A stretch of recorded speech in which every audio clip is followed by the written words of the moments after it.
Very good. Let's see if I can get my laptop on here. Oh boy. My laptop.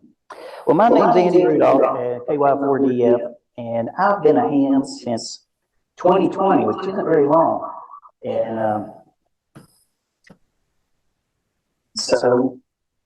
all right. So I worked in the engineer for many years, and I was designing a product.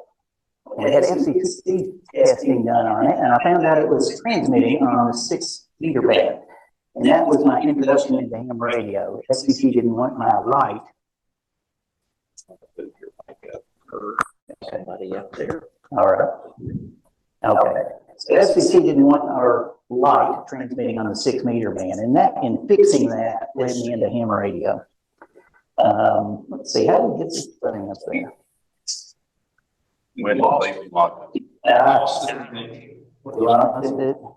That's the Windows. Okay. Over here somewhere.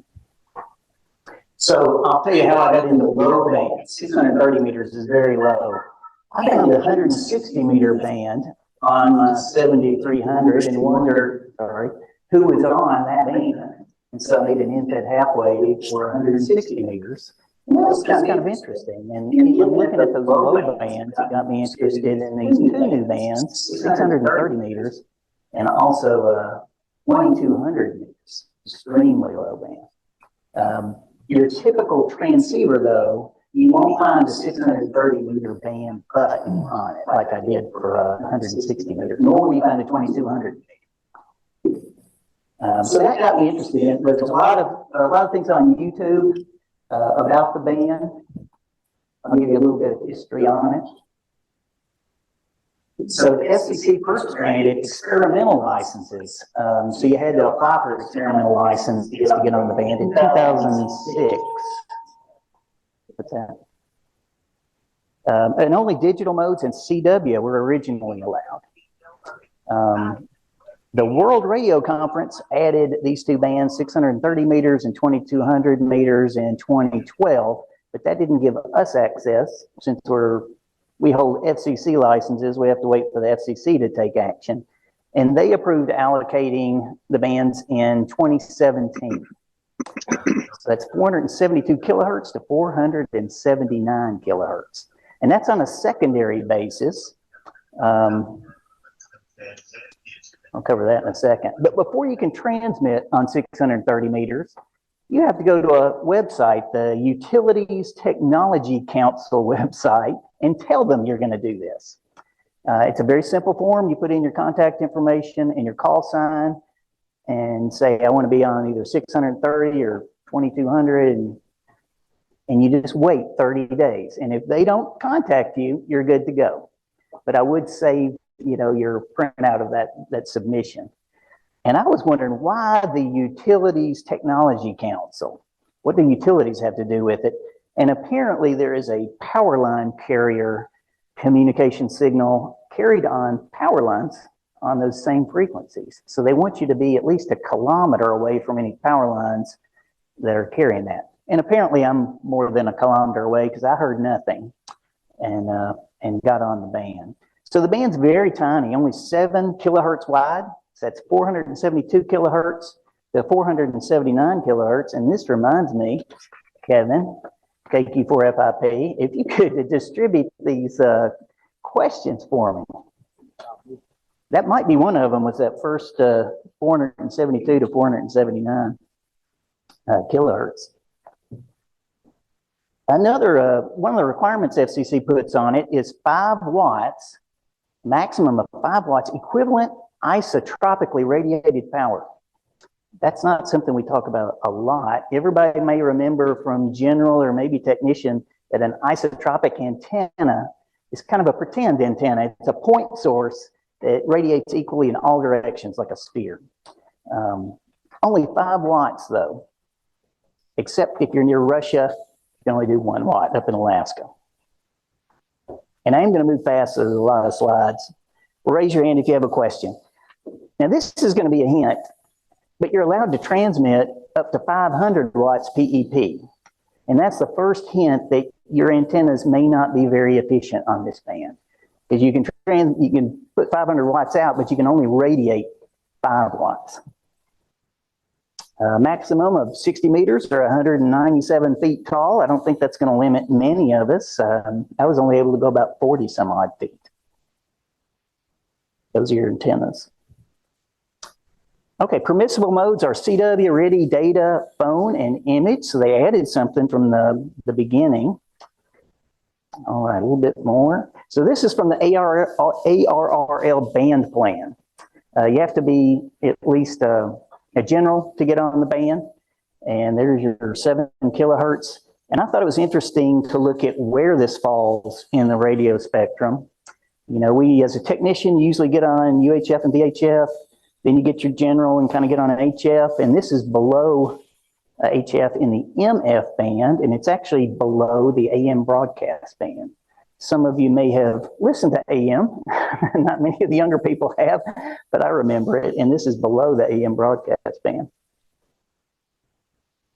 So this is a band plan. It's an informal band plan courtesy of W1FR, because there's nothing in concrete as far as a band plan for 630 meters. Most of the CW activity is below 475 kilohertz. And CW is the opposite side of other low bands. So it's upper side band. So on your 7300, when you select CW, you're using 7300, you have to do that CW-R, the reversed mode. And 474.2 kilohertz is the de facto CW calling frequency. And it's also the dial frequency for WSPR, which is Weak Signal Propagation Reporter. How many people have used WSPR? Anybody familiar with that? Okay. So we'll talk a little bit about that later too. Okay, RIDI sideband and other widebands are right up there at the top of the band. But at 7 kilohertz, you know, a single sideband signal is going to take half the band. So I don't think you're going to hear much single sideband. What I have heard so far is CW and lots of WSPR. So I already said this, most of your transceivers don't have a 630 meter button on it. So you have to look for some unconventional transceiver options.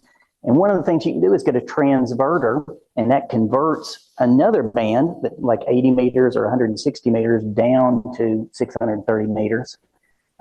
There's one available from an Australian company.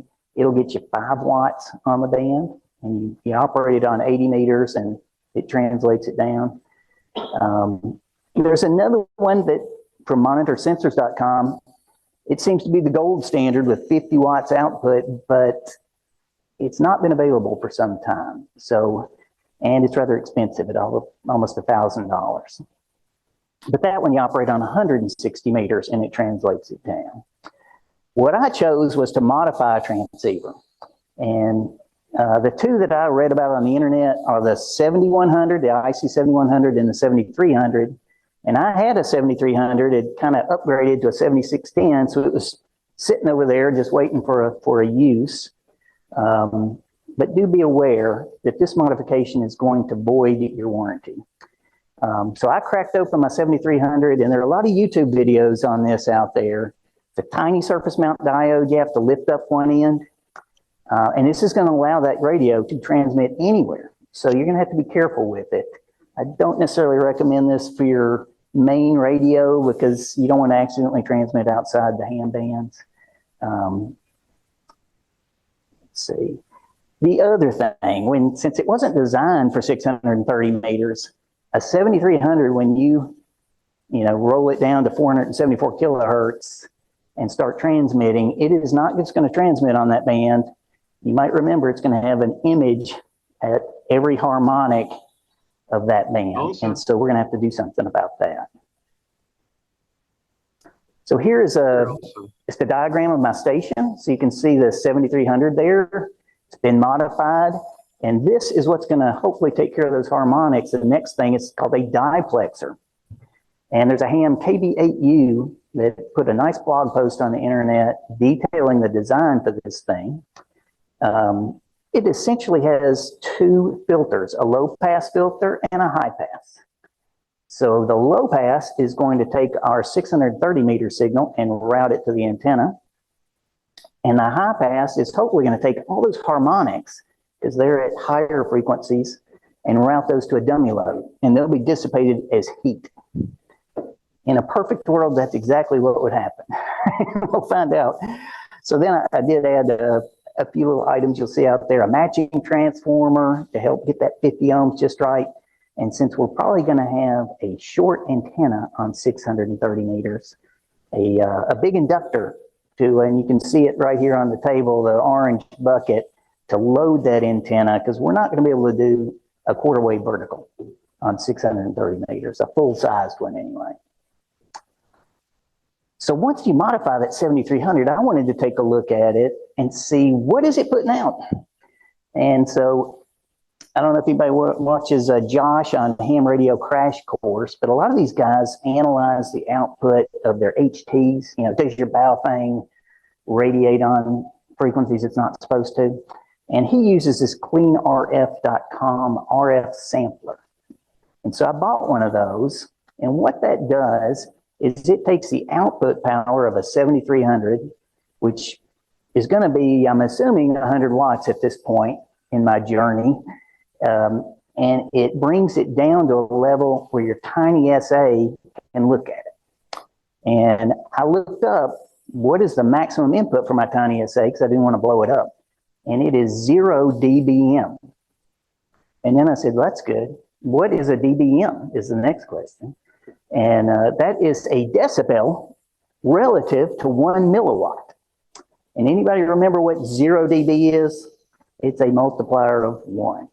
So if you got 0 dB gain, you got no gain. It's the same thing. So 0 dBm is 1 milliwatt. So the tiny SA can only have 1 milliwatt input. The 7300 is putting out 100 watts, so you have to attenuate that down so you don't blow up your tiny SA. I've got a 100 watt dummy load connected to this, and that's going to dissipate, you know, in the bulk of the RF, and then it's just going to take a sample that's way down and give that to the tiny SA. Since I have trouble with dBs, I don't know if all of you think in dBs, but it's a new process for me. I did a little table to find out.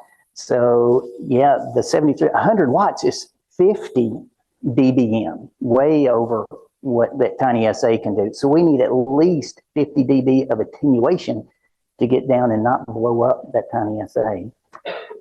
That Clean RF sampler has about 60 to 70 dB of attenuation, so we're safe. So here's what happened when let me get back to my little thing there. I put my 7300 in CW mode. Went key down with it with a straight key so I could get a nice solid carrier, and looked at my tiny SA, and boy, that's a lot of spikes there. That's the fundamental frequency. That's 630 meters. And all this other stuff is unwanted harmonics. And I don't know if any of you have looked at what the RF output of a radio is supposed to be. It's not supposed to look anything like this. This is very ugly. On a spectrum analyzer, which is what the tiny SA is, frequency is across the bottom, and those are power spikes.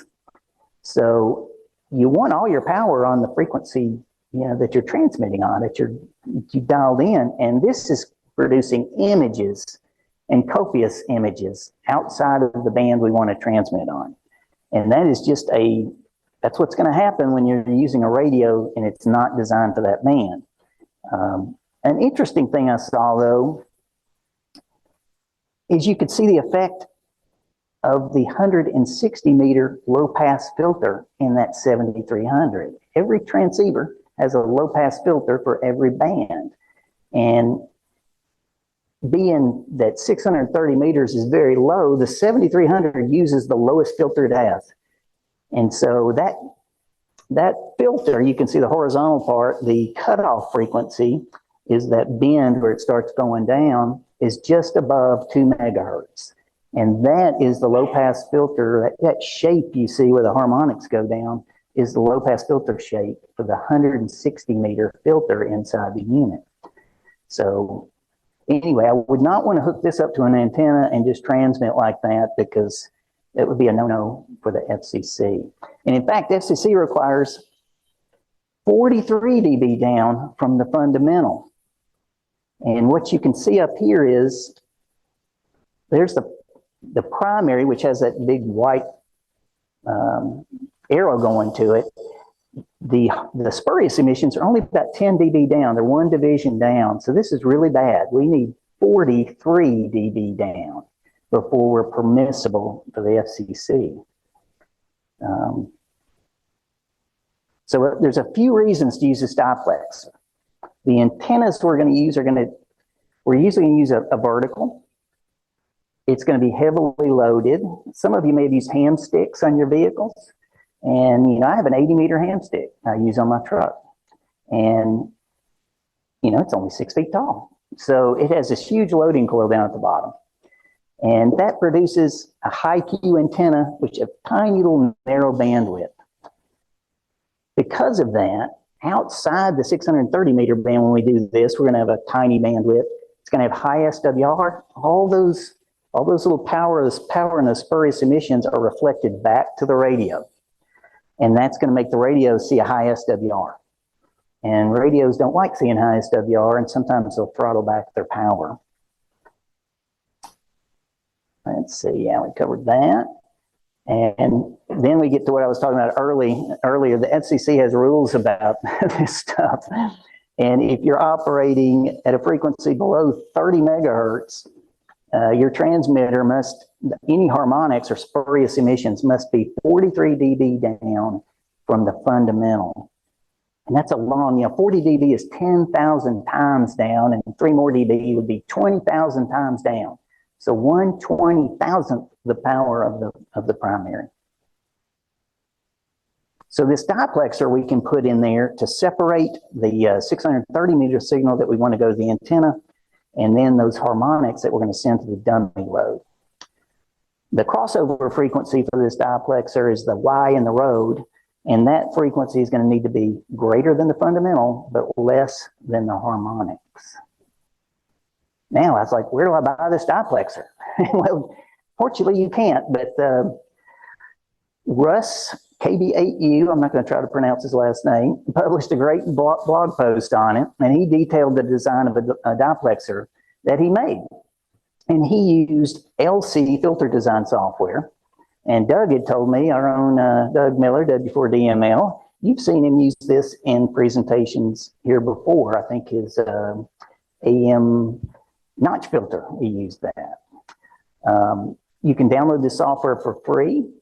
And KB8U not only published the design, but he put all the parts, the DigiKey part numbers online. So I just ordered this thing. And I ordered all the parts, and you can't buy the inductors, but you can buy the cores, and he even told how many turns for each inductor. So I was pretty just bought the parts, put it together. And I did recreate his design in LC. And it didn't take much. He put all the information online. The crossover frequency is 671 kilohertz, and you can put the order of the filter in, which just means how complex it is, how many stages, and the system impedance is 50 ohms, and it came out with the exact same values that he came out with. This is a graph of the two filters. It's hard for me to, I don't know if I can show, this never shows up. The vertical red line labeled 1 is the fundamental frequency. That is the 630 meter band. And you can see that the blue filter passes it. It's at 0 dB. And then it begins to reject the second vertical red line. Labeled 2 up there is the second harmonic. That'll be about 948 kilohertz. And I didn't notice this at the time, but if you follow that down, that's only about 17 dB down. And remember what we got to be 43. And some of this stuff started dawning on me as I was putting this system together. The third harmonic with the little 3 out there is 35-ish dB down. We're getting close, but still no cigar, we got to be 43. But anyway, I built it. I used some old circuit board material and a rotary tool to just remove it. It looks like a caveman designed it, but it did work. That's the bottom of the board. Installed the part. It looks good from the top side. Wound the inductors, installed everything, and put it in a nice little box. And thought I was going to be on my way. But I was still worried about this. Does it work? Because all I did was solder it together according to his plan, and I didn't know if it worked. So how many people have a nano VNA in here? Yeah. How about tiny SAs? How many people have tiny SAs or spectrum analyzers? Less, but several of us do. So I got to use my nano VNA, and the nano VNA, you can look at these filters and see, are they functioning like you designed them? And so I hooked my Diplexer up to a nano VNA. Oops. And I got this curve. So this, you remember before we saw the fundamental, and that's the little marker at the top left corner labeled 1 is the fundamental frequency. That's our 630 meter band. It's right at about 0 dB, so it's passing that through. And you see the second marker on the, we predicted it would be 17 dB down, but in fact, it's about 20 dB down. So when I built it, somehow it was a little bit better than the design predicted. And the third harmonic is almost 40 dB down. So it's almost there, almost to that 43. And just for fun, I looked at the port that sends everything to the dummy load, and you can see it kind of rejects the 630 meter band and sends both those harmonics at 0 dB out to that dummy load. So now I wanted to use my tiny SA to see how the radio with the Diplexer attached, what's the output of that? Am I there yet? Am I to that 43 dB down? So again, I've got my CW key, straight key hooked up to my 7300, set up for CW, going through the Diplexer, and I've got that RF sampler now on the output of the Diplexer instead of just the radio going into that tiny SA. And by the way, the tiny SA may look a little intimidating with that screen. It does to me anyway. But to measure harmonics, all you have to do is go to the measure menu, click harmonics, and put in the fundamental frequency. It'll ask you for span. You put 0 in, and it's there. And so there's very little setup to do for this. So this is the output of the Diplexer, CW key down. Now you can see at least the fundamental there is still a nice high peak. And you can see the harmonics now are much further down than they used to be. We're almost 40 dB down. Boy, that even looks a little bit better than I thought it would be. But remember, they were originally about at least 10 dB down. The filter gave us another 20, so we're at least at 30 dB down. But we're still not quite to 43. And that was concerning to me. I was worried about this because, I want to play by the rules. I don't want to violate any FCC requirements. And then I looked at the dummy load port, which is the output of the high pass filter. And sure enough, there's all the power of those bad harmonics going to that dummy load. So things are working so far, but I'm not quite there as far as me feeling like I'm legal. And we'll save that for a second. But I was curious, how much power am I getting out of this 7300? Because it's a 100-watt radio. What does it do on 630 meters? And so I didn't have a power meter that would work on 630 that I knew would work. None of them were spec'd for that. So I hooked up a dummy load and put my oscilloscope on it. And the good thing was it looked like a nice clean sine wave, so I didn't see a lot of harmonics there. And so I measured the peak to peak. Everybody remember how to do power across? You have to use RMS power. So I measured peak to peak, divided that by 2, and divided by the square root of 2, and I got a whopping 9.86 watts out of my 7300. So yeah, there are other people that I read about that said they got 20 to 30 watts I don't know if I'm doing something wrong or something different, but it may be from radio to radio. It's not designed for that, so you get what you get. And that was what was coming out of the high pass filter of the Diplexer. This is all the harmonic junk, and it looks rather ugly. You can see lots of different frequencies in there. Okay, now it's time to turn our attention, since we got a transceiver that can transmit to an antenna. And again, we use, usually for 630 meters, you use a short vertical. And when you use short antennas, you tend to add loading to get them to resonance. We're gonna have a radial field because it's a vertical. The loading coil will be base loaded, and we'll have a matching transformer, and I'm going to do some little antenna modeling. So the best I could do was 43 feet in my backyard, and a quarter wavelength on the band is 519 feet. So 43 feet is not very good. In fact, I looked at what would happen. Some people use dipoles, and the reason they don't often use dipoles is I compared a 630 meter dipole at 43 feet would be like you putting your 20 meter dipole 3 feet off the ground. And nobody would come up and brag about their 20 meter dipole 3 feet off the ground. So I can't really brag about my 43 foot vertical for 630 meters. So you can add capacitive loading at the top of the antenna to increase the efficiency. And so I added a 100-foot wire. This is nothing but a T-shaped wire. It's nothing complicated about it. But what that does is instead of back here, the current at the top of a wire is going to be zero. There's no place for it to flow. So by adding that capacitance hat, you raise the current from the low part of the antenna up a little higher, and so it becomes more efficient. We kind of remember that the high current part of a vertical is at the feed point and no current at the end of the antenna because there's no place for it to go.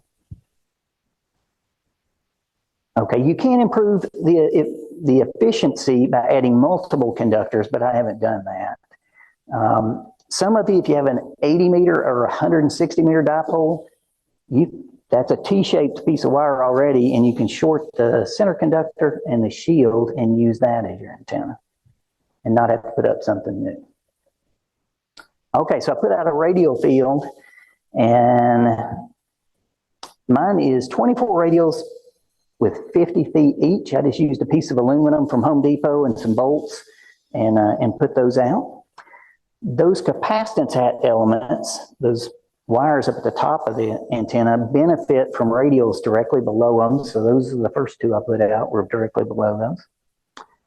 And that large radial field, mine's not particularly large, but it will help the impedance from changing with snow and dry weather and cold weather. It will help the real part of the impedance, is what I should say. That's the R part. The X part we're going to work on with the inductor. All right, so there's another ham, and let's see what his call sign was, WG3XKA, and he put a nice spreadsheet, at least a graph from a spreadsheet online, that helped me a great deal, because I didn't know how much inductance I would need for this 43-foot piece of wire. And the blue line there, let's see, the vertical height is across the bottom, and the amount of inductance is on that vertical axis. And the blue line shows how much inductance you'll need with no capacitance hat, if I just had a 43-foot wire. And for my 40-foot antenna, roughly, I would need 1,500 microhenries. But you can see you go down, if I added a 50-foot capacitance hat, it goes down under well, that's 750 microhenries. And at 100 feet of capacitance hat, I'm down to less than 500 microhenries. So you can see it has a big effect. You might just say, well, Andy, why not just wind a great big 1,500 microhenry and get it done with? All that wire creates loss. So you want to keep it as small as possible. So I knew at this point, okay, I'm going to need about 500 microhenries on my base inductor. And that's what I did. This is pretty common if you look around.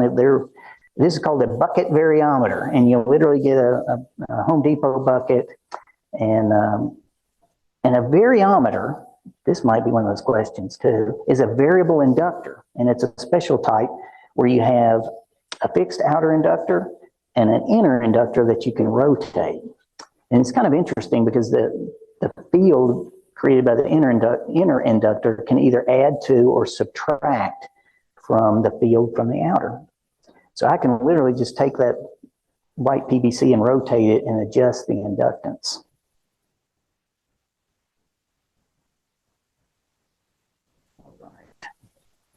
I used an online ARRL inductor calculator to tell me how many windings I would need. And I like this one from 66pacific.com. It uses, inches and feet, not meters and stuff. So, but I knew I needed 500 microhenries, and that's where I learned how many windings to put on it.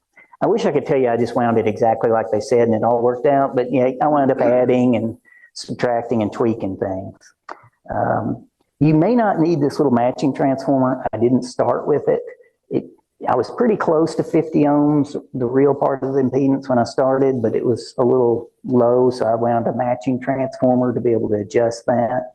It just has 10 turns on the primary with the black wire and 20 turns on the secondary with the white wire.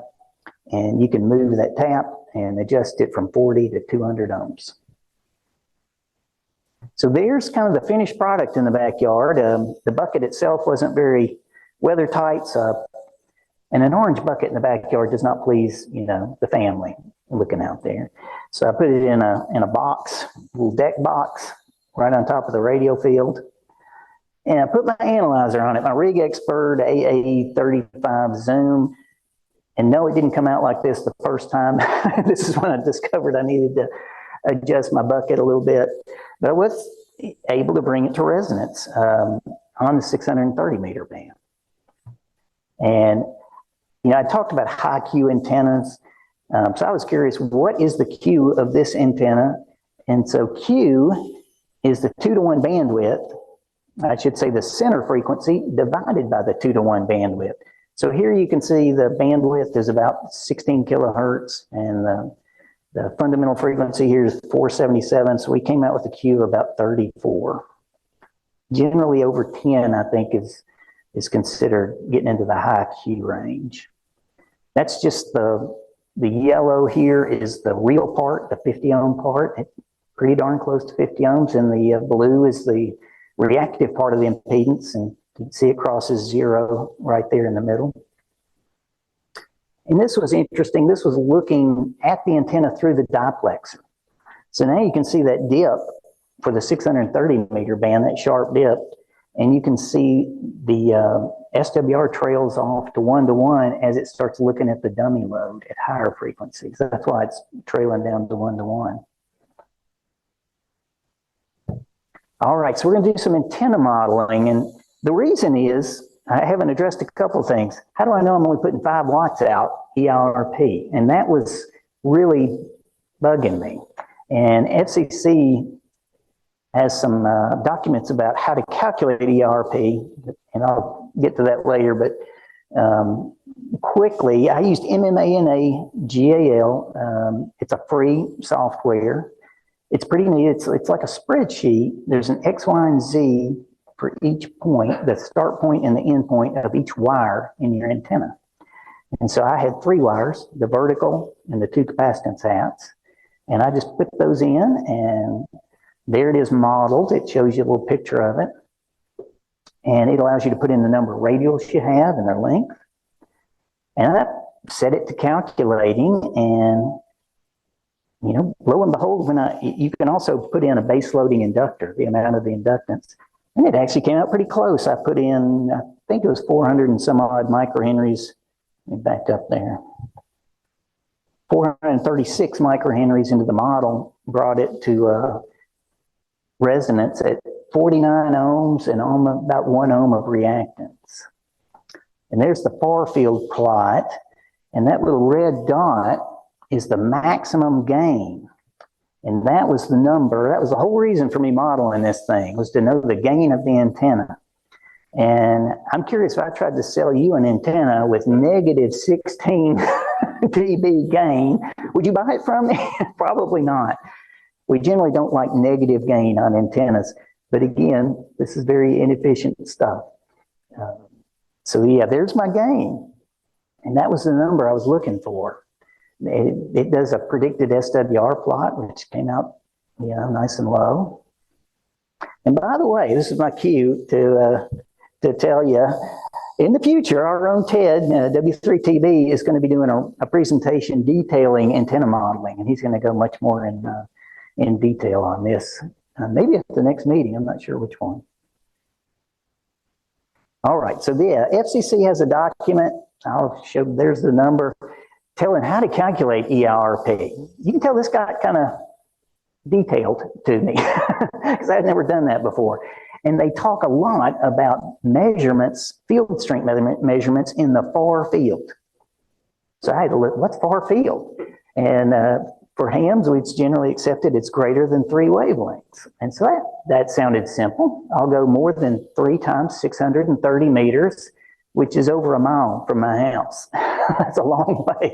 So that did not seem, it just didn't work out for me. I couldn't go a mile from my house. I'd be trespassing. So I had to figure out another way. And they do say you can calculate ERP if you know the gain of the antenna. And that was the real reason for the antenna modeling, to get the gain of the antenna. So I said about calculating the gain, with knowing the gain of the antenna, I solved for the power out, put in my 10 watts with my negative 16 dB gain, and got a whopping 239 milliwatts radiated, EIRP. So I know I'm now below the 5 watt maximum. So I wasn't anywhere close, and that's what it came down to. But I was still worried because my harmonics weren't 43 dB down. I kind of left that hanging. And I actually contacted the fellow that made the Diplexer. I emailed him and said, hey, I'm worried because I'm not, 43 dB down. And he asked me, what kind of antenna are you using? And I said, a short vertical. And he said, what do you think the SWR is on that second harmonic? And remember, highly loaded verticals have a really sharp SWR. The SWR goes crazy high. I decided, I was like, well, thanks, Russ. I get it now. It's all going to be reflected. But I typed in the first harmonic at 948 kilohertz into that model, and I got an SWR of 846 on the first harmonic. So all those spikes we saw in the tiny SA are going to be reflected back. They're not going to get radiated. And another online calculator, I said, well, what's my loss for 846 SWR? And I get, 23 dB of loss. So, we were somewhere in the 30 dB range. Here's another 23. We're way below 43. And in fact, if you look at the gain, we're at negative 16 too. So we're really low. That said, neither the antenna alone nor the Diplexer alone satisfies the FCC limit. I did need to build a Diplexer, but the antenna finished off rejecting the harmonics.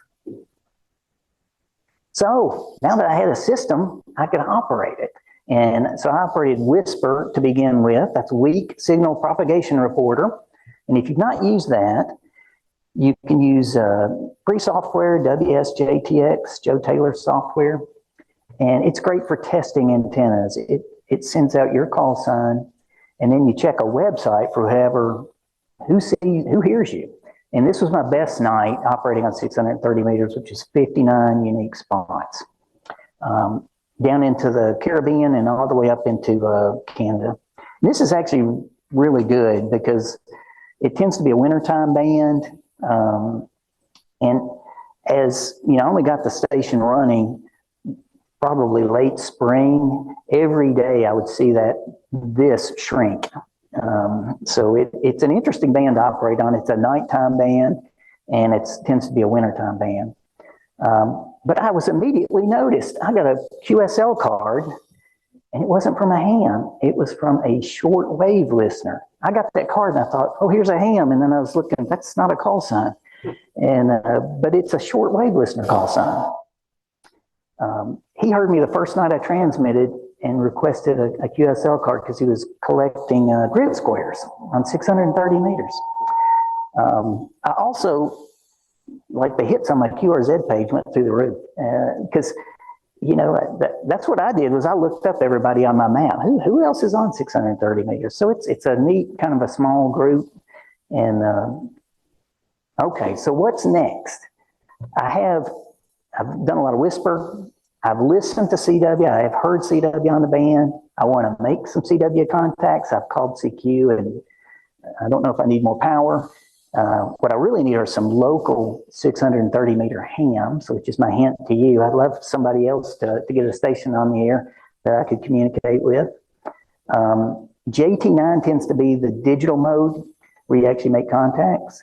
And I've tried that, but being that I was, you know, things were going downhill in terms of the summer propagation, I did not hear any activity yet. But winter is coming, and it does take a little time, as you can see, to do all this stuff. And so it's time now to start putting your system together. And that's it. Hope I'm right, almost on time. Any questions?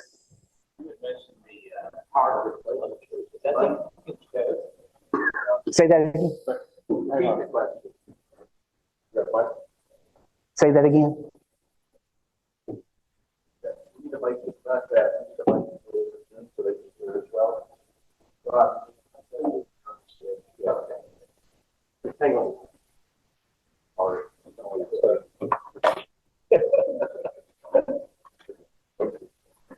You had mentioned the power grid telemetry that's on there. Is that something that can be decoded and looked at, or is that not open? That's an interesting question. So he's asking about the power grid telemetry. This is something we're supposed to be far away from, at least a kilometer away from, if I'm understanding your question correctly, because we share the 630 meter band with power line communications. I don't know. That's an interesting question. I don't really think we have that in our area. So it may be decodable, and I don't even know what they use it for. I just thought it was interesting that we do share this. We're allocated on a secondary basis because of the utilities using this. So, can you just repeat the question? Yeah. What's the distance? You know, like we say, 80 meters will normally go so far. 40 will go so far. 20 goes further. What about 630? Well, you know, okay. The question was, what distance do you get with 630 meters? And the best I can tell you is what Whisper showed. But you know, Whisper, you know, I got to the West Coast, up into Canada, down into the Caribbean, but that doesn't mean I can necessarily make a CW contact at those distances. Whisper's kind of like, you know, FT8, where it goes places that you can't go with CW and sideband.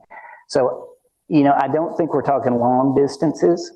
Some of the interesting things I saw, though, I tend to get up really early, and I would only have a few spots, I should say, on Whisper about 3 a.m., and then they would pour in for about a half an hour to 4 a.m. and then stop.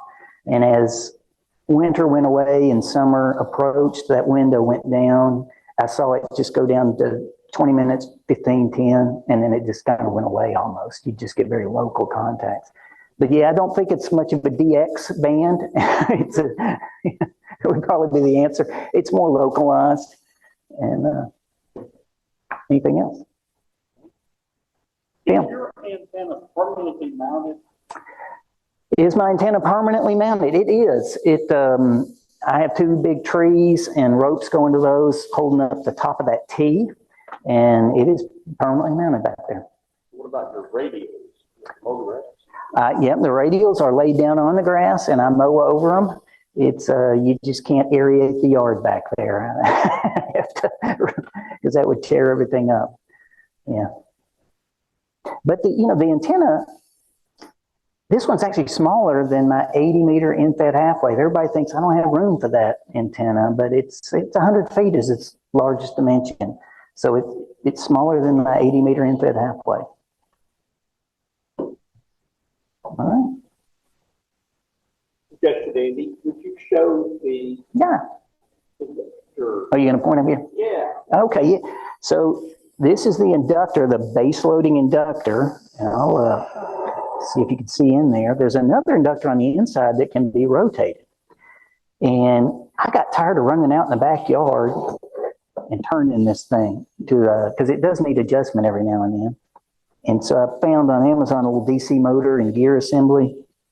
So I can sit in the shack now and adjust it by tapping this switch.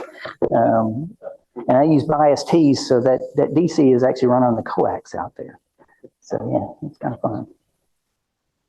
Anything else?